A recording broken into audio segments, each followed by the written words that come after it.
नमस्कार दोस्तों, मैं हूं आलोक जैन। आजकल मैं आपको बता रहा हूं उंगलियों के बारे में। अब सबसे छोटी उंगली के बारे में आज बताना चाहूँगा कि सबसे छोटी उंगली अगर ये अच्छी पुष्ट हालत में है, मजबूत है, इसका मतलब ऐसा आदमी जियो और जीनो दे के सिद्धांतों के ऊपर यकीन करता है, ब्रॉड माइंडेड होता है। अगर इसकी उंगली का पहला हिस्सा बड़ा है तो इसका मतलब ये बताता है कि वो आदमी जिस चीज़ में उसका लगाव होता है, इंटरेस्ट होता है, उसके ऊपर ही अपनी एनर्जी वेस्ट करता है, वहीं पे अपना ध्यान लगाता है। अगर किसी का दूसरा हिस्सा बड़ा है तो ऐसे लोग प्रैक्टिकल कामों के ऊपर, जिसमें प्रैक्टिकल रिजल्ट आता है, उसमें उनका इंटरेस्ट रहता है। जैसे साइंटिस्ट होते हैं, वो कुछ करते हैं लेबोरेटरी में तो क्या रिजल्ट आया, या डॉक्टर है उसने एक इंजेक्शन दिया उसका क्या रिजल्ट आया। तो इस तरह के चीज़ों के ऊपर इंटरेस्ट होता है इन लोगों का। और ये जो उंगली है ये बुध ग्रह के ऊपर है। बुध ग्रह हम सबका देखने का, दिमाग, हमारा काम करने का, इन सब चीज़ों का दायित्व इसके ऊपर है। अगर इसका तीसरा हिस्सा बड़ा है तो इसका मतलब उसमें इंडिपेंडेंस, अकेले रहने की चाहत है।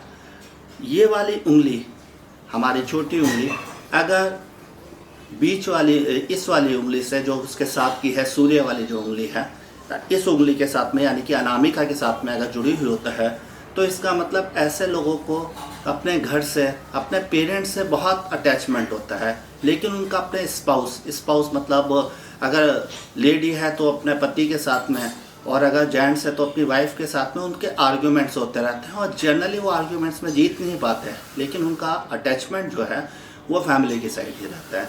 लेकिन अगर ये उंगली थोड़ा सा दूर है, डिस्टेंस के ऊपर है इस आदमी का, इसका मतलब ये है कि उसके अंदर प्रिंसिपल्स को लेकर ही कॉन्फ्लिक्ट रहते हैं। जैसे कि बचपन में मम्मी डैडी से थोड़ा सा परेशान सा रहना, बाद में आए तो बॉस से, नौकरी से, वाइफ से, मतलब वो जो है उसके अंदर ही जो है, ऐसा नहीं है कि वो दूसरे को गलत मान रहा है या लड़ाई हो रही है, उसके अंदर ही लड़ाई चलती रहती है।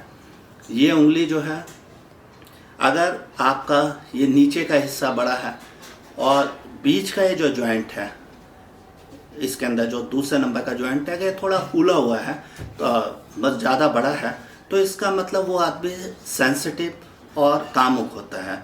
लेकिन किसी का इमोशनल या सेंसिटिव होने के लिए अभी हमारे को ये भी देखना पड़ता है कि ये जो हमारे मध्यमा है यानी कि शनि ग्रह वाली उंगली है, इसके नीचे एक वाई शेप के अंदर एक लाइन जाती है, जिसके बारे में मैं आपको बाद में बताऊंगा। तो उसको भी देखना पड़ता है। ऐसा ही नहीं है कि खाली इसी से वो आदमी जो है काफ़ी इमोशनल वगैरह हो जाता है।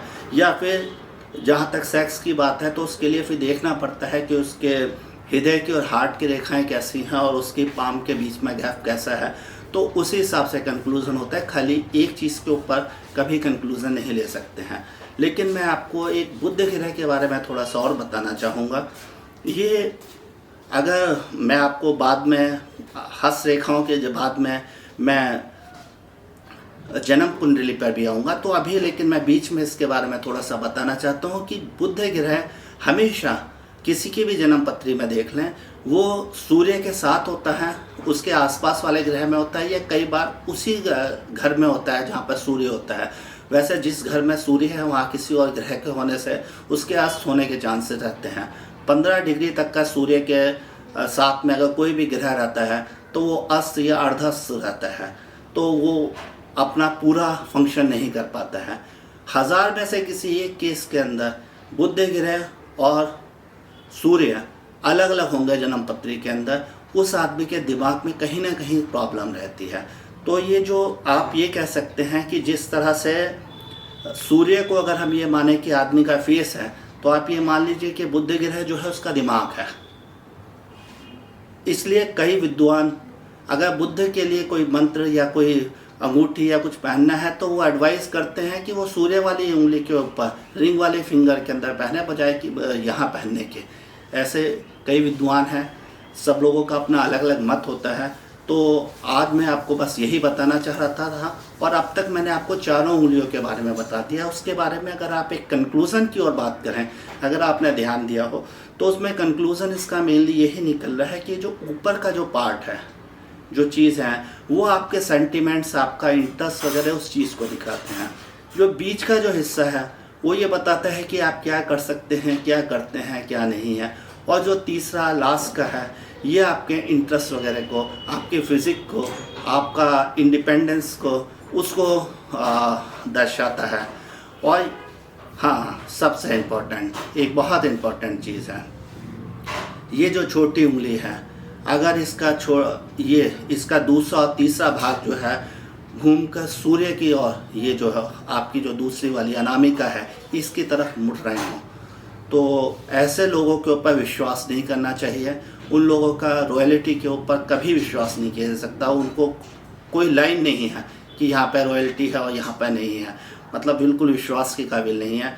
अगर किसी का ऊपर का हिस्सा उंगली छोटी है और खाली ऊपर वाला हिस्सा सूर्य वाली रेखा की तरफ मुड़ता हो, तो ऐसे लोग बहुत ज़्यादा झूठ बोलते हैं लेकिन इसको देखने के लिए ज़्यादा अच्छा हो कि मतलब उंगली छोटी को देखने के लिए कि जहाँ से ये उंगली सूर्य वाली यानी कि अनामिका स्टार्ट हो रही है, वहाँ से उसको ऊपर करके देखा जाए तो वो उंगली की लंबाई या छोटापन जो है वो वहाँ से ज़्यादा क्लियर पता चलता है।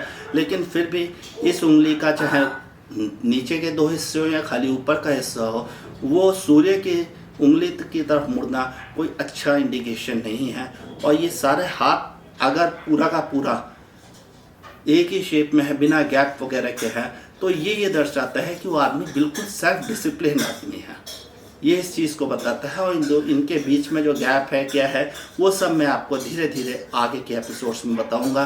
तब तक के लिए आप मेरे साथ बने रहें, औरों को भी जोड़िए और आप भी जुड़े रहिए। नमस्कार, आज के लिए बस इतना ही। नमस्कार।